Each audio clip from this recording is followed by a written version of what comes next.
प्रभो त्र्यंबकं यजामहे सुगंधिं पुष्टिवर्धनम् उर्वारुकमिव बन्धनात् मृत्युर्मुखेयमामृतात् बाबा धवळेश्वराय नमः।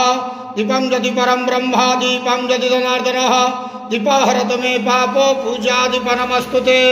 धवळेश्वर महाप्रभु संसार सुखी रखंतु। आज शुभ सोमवार रे समस्त श्रद्धालु भक्त मानक आशीर्वाद करंतु। मनस्कामना पूर्ण करंतु। कर्म क्षेत्र उन्नति करंतु। ग्रह रिष्ट खंडन करंतु। जगतर मंगल करंतु। विश्वर कल्याण करंतु। आपणकर नाम प्रकाश करंतु। सेवकर डाक श्रवण करंतु। समस्त द्वावसा भक्त मानकर मनस्कामना पूर्ण करंतु। महाप्रभु धवळेश्वराय नमो नमः। संसार सुखी रखंतु आनंद केवार हरि बोलो। आज शुभ सोमवार रे समस्त श्रद्धालु भक्त मानक आशीर्वाद करंतु आनंद केवार हरि बोलो।